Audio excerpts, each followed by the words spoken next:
Now, what I'd like to give you is what I think are the 5 major pieces to the life puzzle. 5 major pieces to the life puzzle. If we can study each of the pieces and then put it all together, the chances of it running well are just a lot better. Mr. Shope gave me a simple formula when I first met him, and let me give it to you. He said there's usually about a half dozen things makes 80% of the difference. There's about a half dozen wealth things, about a half dozen health things that can give you the 80% solution to the problem. Then Mr. Shope said, be a student of those half dozen basic things. Pretty good advice. Success is not doing extraordinary things. Success is doing ordinary things extraordinarily well. So if you just learn to do it well, key things well, learn to speak well. Poor people can talk and rich people can talk. Looks like rich people talk better. Learning to speak is called survival. Learning to speak well is called success. So let me give you what I think are fundamental pieces to life, and we'll take it from there. Here's the first one. Philosophy. Philosophy, in very simple terms, is simply what you know. And what you know greatly affects how your life works out. We might also add, what you don't know greatly affects how your life works out. The idea you miss could be the missing number in trying to put the numbers in the lock. So, what you don't know will hurt you, to correct an old cliche. And to correct another one, ignorance is not bliss. It's important to know. It's important to get the information. Now, we do something very important with what we know. We weigh it. That's another good word. We weigh. Weigh everything before you do it, before you buy it, before you try it. Make sure you weigh it. Everything you get ready to do, you got to decide whether it's a major or a minor, and you don't want to give minor things major time. You don't want to give something insignificant significant amounts of your energy. So we simply use the phrase, weigh before you pay. Sophisticated people learn to weigh everything. And what we all need is a good set of mental scales to weigh everything. What if you got information and your mental scales were off and insignificant things to you were significant? Wouldn't that be a major handicap the rest of your life? When you weighed something, important things weighed unimportant, we would call that a great handicap. So it's very important to weigh everything properly, and that's the reason for sermons and songs and lyrics and lectures and seminars and conversations and professors and teachers. It's one of the reasons why we converse with each other and we debate and we think about and we ponder and we perceive and we weigh and we try to find out where the values are. Because you don't want to proceed and give big chunks of your life to something that's insignificant. Okay? So, we get information, we weigh it, then we come to conclusions about values. Big question in forming your life, where are the values? What is important? What should weigh heavy on my mind and I should give it significant time and significant energy and significant money? Shope said to me, poor thinking habits keeps most people poor. Not poor working habits. Most people work hard, but they don't think hard. They don't use their mind to really try to perceive where the values are so that they don't waste any time. It's easy to spend big chunks of your life on insignificant things. It's one of the major pieces of the life puzzle. What you think about, knowledge, how you weigh it, the conclusions you come to, the values you've perceived, thinking. If you really want to help somebody change their life, you have to start changing their mind, change their philosophy, change how they think. Somebody says, well, just motivation, that'll do it. And the answer is no, motivation won't do it. If a guy's an idiot and you motivate him, you got a motivated idiot. Say, no, that's not what it takes. Now, it's very easy to make errors in judgment. Errors in judgment. I'm now teaching people, even after they're out of school, university, college, they should read at least 1 or 2 books a week. It's easy when you get out of school, right, and get a job to just sort of let that all slide, not keep up the learning process. But if you don't keep up the learning process, a lot of values become fuzzy if you don't keep trying to perceive what's important, what's not important, and then start spending major effort on minor things. So we have to keep learning. What if a guy spent his book money on donuts? Right? We would call him greatly deprived mentally. In 10 years, the guy's bought 2 tons of donuts and only 2 books, right? Mostly with pictures, right? And he wonders why his life isn't working well. Reason. After he got out of school, he didn't keep up the flow of ideas that can help to refine your business and help to refine your decisions and help you come to better conclusions. You've got to keep up the learning curve, even after you're out of school, to make sure that you're not making errors in judgment. The reason why most people wind up average at age 40 instead of rich is simply an error in judgment about what to do with your money. What would you suggest a 15-year-old start as a plan to do with their money so that by 40 they're rich instead of average? You've got to have a good plan, right? If you start making errors early with your money, those errors can make your life mediocre instead of rich. You wind up with pennies instead of fortune. And you wind up with crumbs instead of a feast, simply because early you made errors on what to do with your money. The guy says, well, it's only $10. So what does it matter what I do with it? And the answer is, that's when it really matters, is when you don't have much. The guy says, oh, if I had a fortune, I'd really take good care of it, but I've only got a paycheck, so I don't know where it goes. We call those great errors in judgment. It's so important to make sure you've got a good plan when the amounts are small. But it's easy to make errors. It's easy not to know. It's easy to miscalculate. And if you miscalculate, some things keep adding and adding and adding. I got a good phrase for you. Life is accumulative.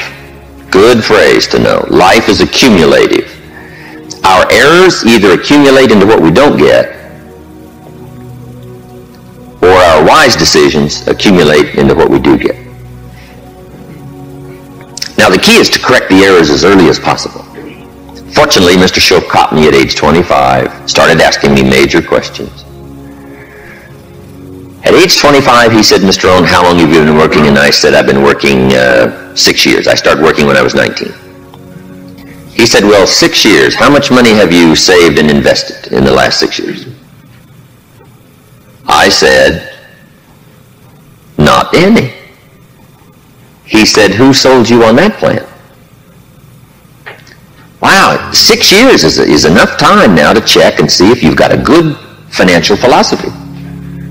And the time to catch the errors is early. So Mr. Shope started asking me those tough questions at age 25. How about your money? How about your resources? How about your investments? And you say, well, I've got plenty of time to worry about that and be concerned about that later. And the answer is probably not. Now's the time to fix it. Wherever you hear the good information, that's the time to start fixing it. So we're teaching kids now a good wealth philosophy. Starting at age 50, 15 will make you wealthy by age 40, 45 at the latest if you're a little slow. Start doing wise things with your resources. When would you suggest people should do wise things with their resources? Answer, as soon as they get the better information. Now, you can't do what you don't know, but the key is to keep learning so that good ideas keep occurring to you. Now you can do more wise things. Okay? But philosophy is where it all begins, what you know. Now, to know wise things, you simply have to study, as you're doing. Keep up the reading, keep up the conversations, keep up the listening to lectures, keep going through the information, keep stashing it away, taking the notes, right? There's no better way to adjust your philosophy than to have a continual flow of ideas. But that's the first piece of the life puzzle, philosophy. Now, here's number 2. Philosophy determines attitude. Attitude is simply how you feel. First, what you know sets the sail of your life. Now, how you feel starts taking you there. Attitude. Now, there's all kinds of ways to feel, right? You can feel good or you can feel bad.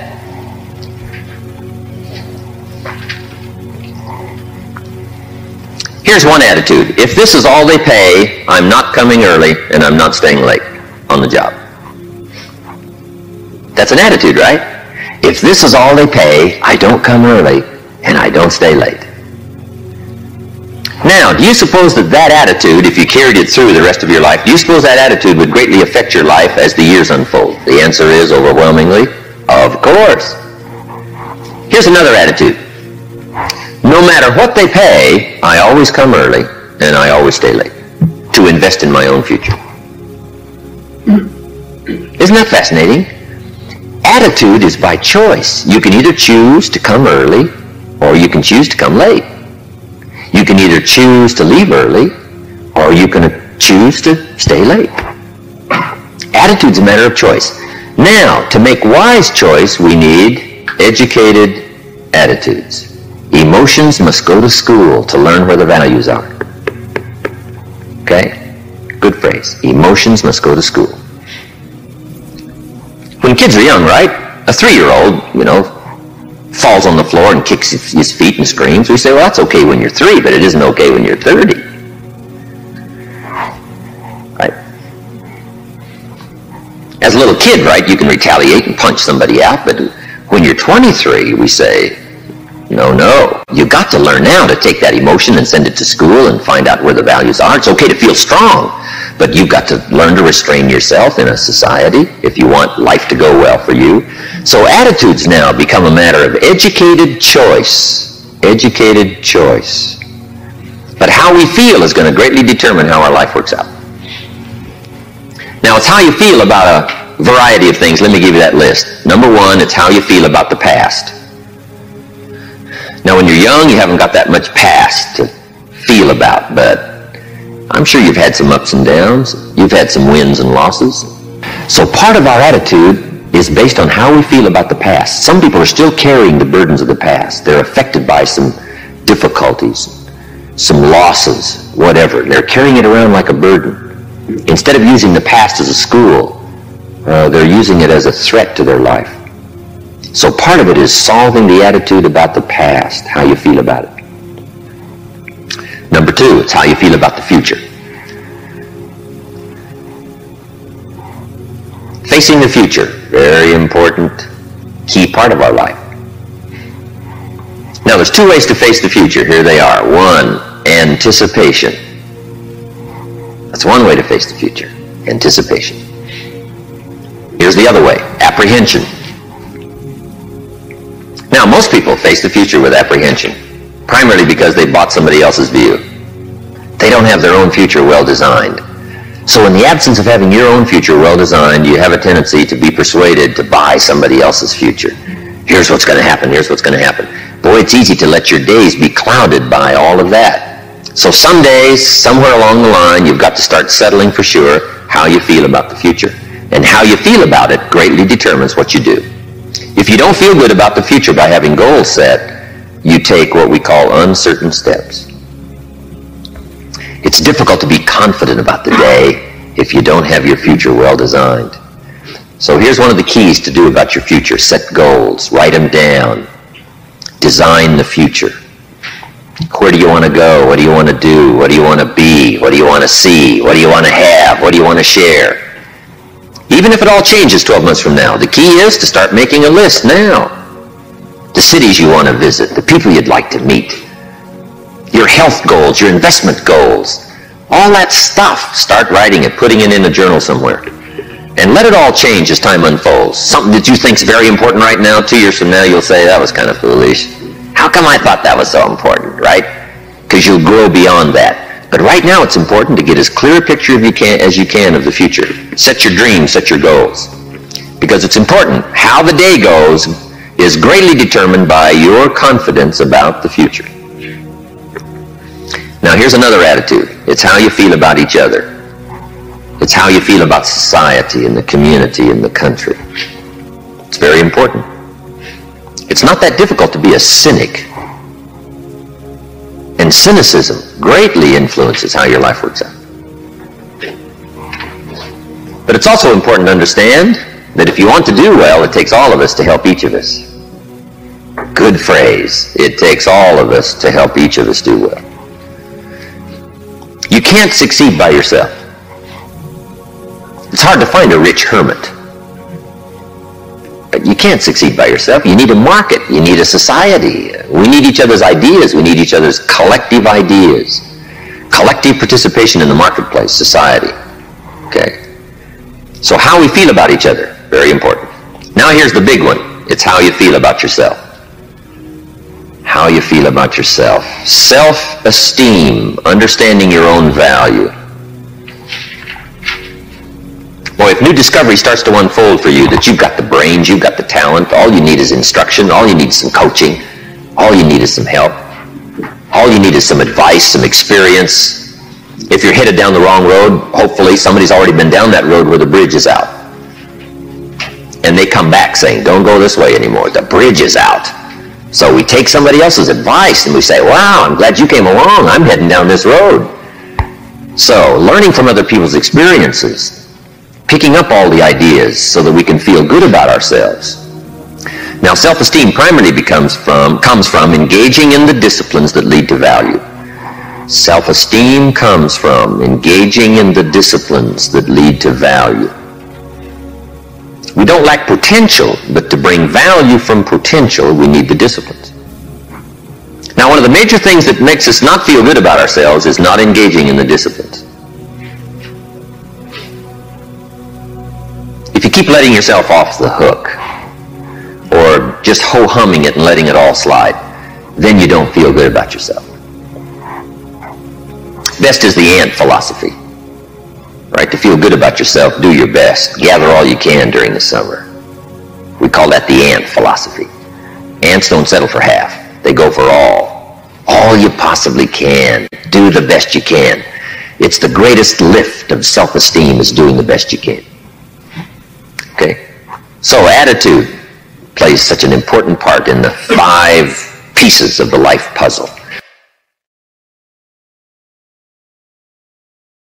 Now, what's next? Number 3.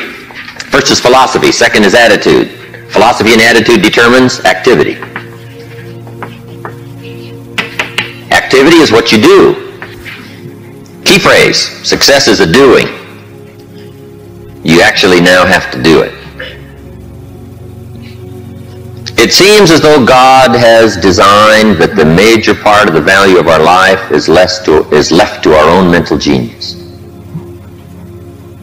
You've got to decide what you want to become. Then you simply have to go do it, engaging in the disciplines. Now, the activity part is so important. How hard should you work when you get ready to labor, when you get ready to try to be successful in the marketplace? How many days should you spend? How hard should you work? Well, let me give you an Old Testament phrase to consider. It says, 6 days activity, 1 day rest. Now that's called a philosophy on activity. Right? What should be the ratio of rest to activity? Old Testament suggests 6:1. Now I know that goes back a long ways. Some people said, no, 6:1's old-fashioned. 5:2 is better. Well, you've got to take a look at 5:2 and see if it's okay. You don't just want to buy somebody's philosophy without seeing if it leads to fortune and if it leads to unique things. Wonderful, it's probably good. But you have to check out if 5:2 is okay. Would 4:3 be better? I don't know. You got to check everything. I do know this. Good phrase. Don't rest too long. I got a good point for you. Make rest a necessity, not an objective.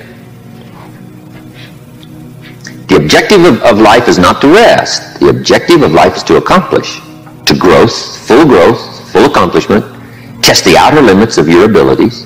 That's what life is all about. See what all you can do. That's what life is all about. See what you can do with the seasons and the soil and the seed. See what you can do with your brains. See what you can do with your talent and your gifts and your skills. That's what life's all about. See what you can do. Now, we need rest, but you must make rest a necessity, not an objective. If you make it an objective, you start falling into what we call the average syndrome. Right? People who live mediocre lives are always looking forward to getting off. Successful people are always looking forward to getting on. Successful people don't want off. They want on. They want to get on with the job. They rest only enough to gather strength. So, consider that in your argument, in your debate on how hard should you work. Let me give you another Bible philosophy. My parents made sure I was a pretty good scholar by the time I was 18. And I'm an amateur on the Bible. But here's another good philosophy. Whatever your hands currently find to do it with all your might. Whatever you're doing, do it with all your might. We call that philosophy on activity. How hard should you work? As hard as you can in the time allotted to labor. In leadership, management, lectures we teach, when you work, work. When you play, play. Don't play at work. And don't work at play. Right? Make best use of your time. When you're working, pour it on. And when you're playing, have a good time. But don't play at work.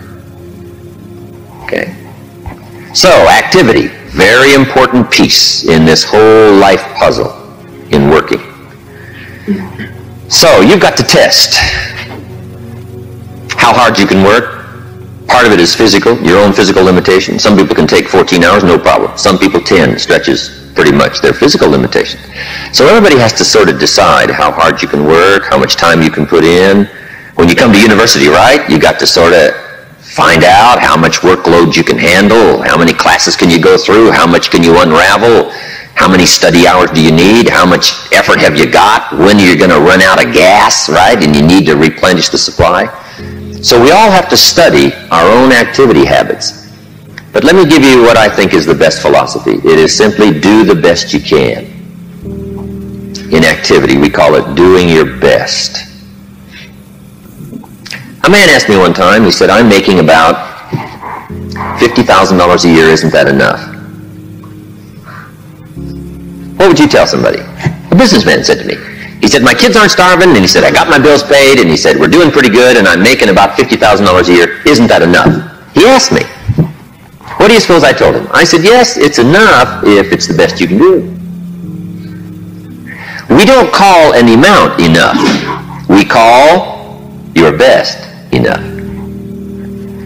I said, if you're capable of making $500,000 a year and you make $50,000 a year, we call you loser. And we don't call you loser because of the difference between $50,000 and $500,000. We call you loser because you're not doing your best. If you do your best and you make $10,000 a year, that's enough. If you do your best and you make $1 million a year, that's enough. Enough is not the difference between 10,000 and 1 million. Enough is simply doing the best you can. So that's the key to the good life. When the day is finished, if you say, did I do my best? And if I'm not doing my best, why not? Have I got some errors in my philosophy that says, hey, half effort's okay, just slide by, ho-hum it, cross your fingers, and everything will work out, hopefully. Say, no, I don't want to take those kind of chances. I don't want to drift. Okay? So activity.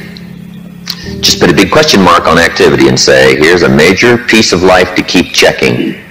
Make sure I'm doing my best. That's all I require, my best. A group of psychiatrists asked me to come and lecture for them in Los Angeles one time, which I thought was interesting, since I only went to 1 year of college. And then in the middle of my lecture, I had the audacity to say, ladies and gentlemen, let me tell you what I think most messes with the mind. They said, what do you think most messes with the mind? I said, I think what most messes with the mind is simply doing less than you can. It sets up all kinds of psychic problems, doing less than you can.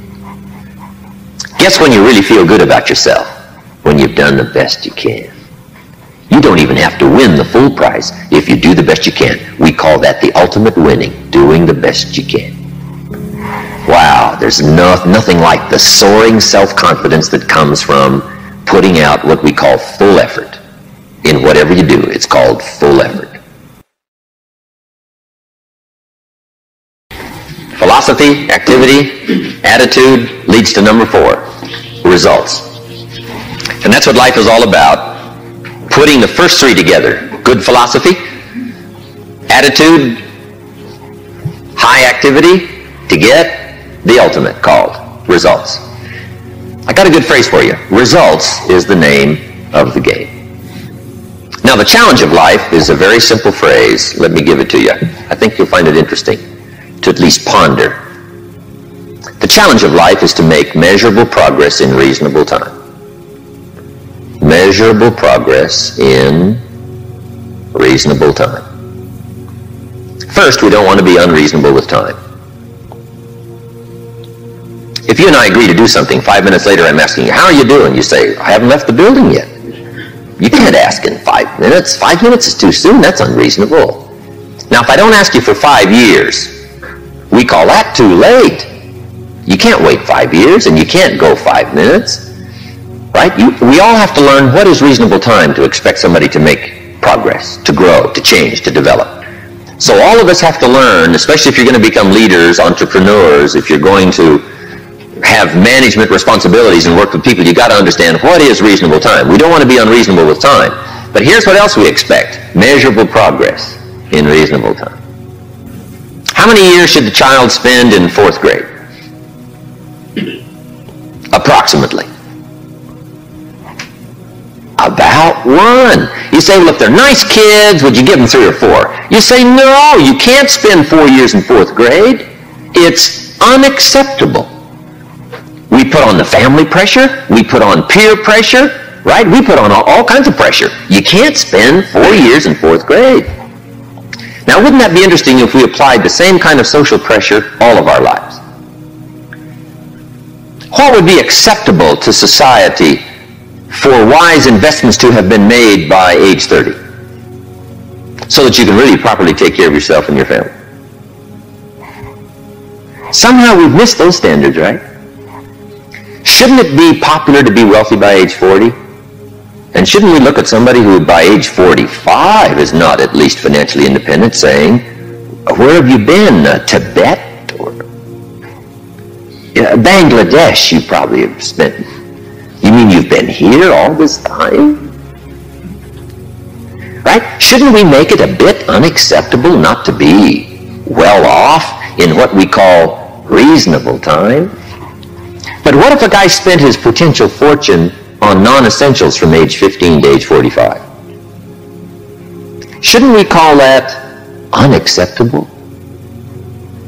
Shouldn't teenagers ask their parents, how come we're not rich? We live in a rich country. This is America. Aren't those good questions? How about the wisdom of a good plan versus a poor plan? What if a man was a farmer and he ate his seed corn? Instead of planting it, he ate it. Wouldn't we make arrangements to go get his children? And say, the kids aren't safe. The man's insane. He eats his seed corn. He doesn't plant it. Wow. I just offer that as kind of an interesting question. If we make such pressure demands for 4th grade, why shouldn't we make those same pressure demands for the rest of life? Interesting question, right? Good debatable question. Now, part of it is society eases back on us as far as ongoing demand of results. But here's what I'd ask you to do. Make the demands on yourself. I'm asking you not to let yourself off the hook. Society will let you get by with far less than you want to be. When you get out of university, how many books will the community demand that you read every month? Approximately. About none. So if you're going to do the extra reading, guess what? You've got to develop that philosophy and put that pressure on yourself. But what I'm asking you to do is take a good look at results. Now, another reason why we look at results at age 25, results at age 30, on a wide variety of things, health and wealth and culture and sophistication and lifestyle and uniqueness. We keep checking all those results. Here's why. To see if there's any errors in activity. Guess how easy it is to make errors in activity? It's easy. We teach in our leadership series, don't mistake movement for achievement. Boy, sometimes it's easy to be faked out by being busy. The guy's busy 10 hours a day, but he's going in figure eights. The guy's not making progress. He's stalled, but he's busy. And he thinks being busy is going to do it. Say, no, you got to be busy doing the right things. So maybe you need activity fixed. Maybe you need attitude fixed. Who knows? The guy who says, since they don't pay well, I come late and leave early. We say, John, that's going to affect you all your life. And you've probably got the results to show it. Or maybe we need a correction of philosophy. That's why we check results. Now here's the last piece in the life puzzle. It's called lifestyle. Lifestyle is simply how you choose to live. We call lifestyle the genius of living well. Now, here's what's exciting about lifestyle. As a subject of one of the major pieces of the life puzzle, all of us can choose, especially in this country, all of us can choose how we wish to live. Guess what you can get from your money? Joy or animosity. However you wish to live. A father takes a $10 bill and wads it up and throws it at his son and says, if you need the darn stuff that bad, take it. We call it money without style. The father's got the money, but he doesn't have the style. He studied economics, but he didn't study happiness. So let me give you the phrase. Happiness is an art, not an accident. Some people have figured out things economically, but they haven't figured out lifestyle to live well. Culture is a study. It's not an amount. Somebody says, if you have an amount of money, you'll be cultured. And the answer is no. Cultured is a study. Culture is a refinement of the mind. To be cultured, you must study culture and practice culture. Money doesn't solve the culture challenge. Money doesn't solve the happiness challenge. To be happy, you got to study and practice happiness. And Mr. Shove taught me all the simple ways to get joy from substance. A sophisticated gentleman knows that a rose on time is more valuable than a $1,000 gift too late. It's not the amount that counts, it's the genius that counts. It's the ideas that count. So here's what I'm challenging you to do. How to be happy with what you've got while you pursue what you want. And I'll give you time to make a note of that phrase because I think it's so important to wrap it up. How to be happy with what you've got while you pursue what you want.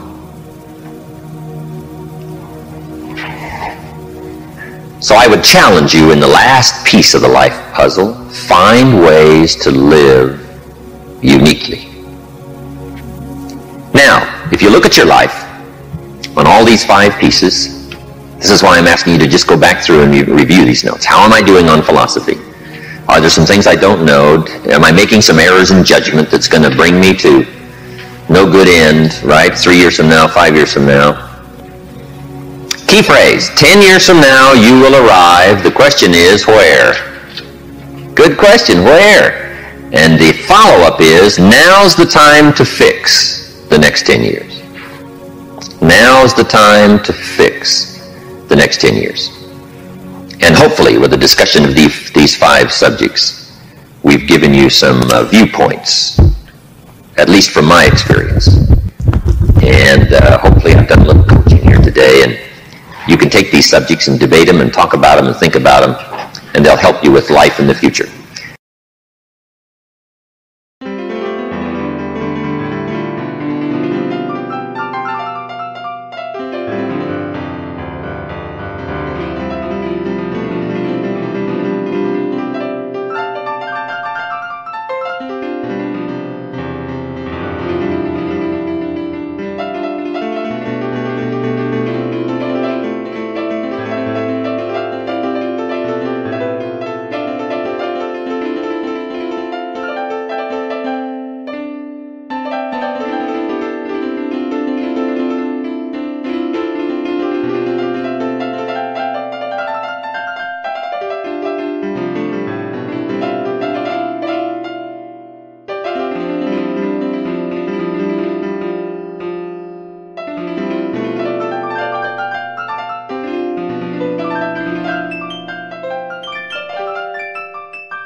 die.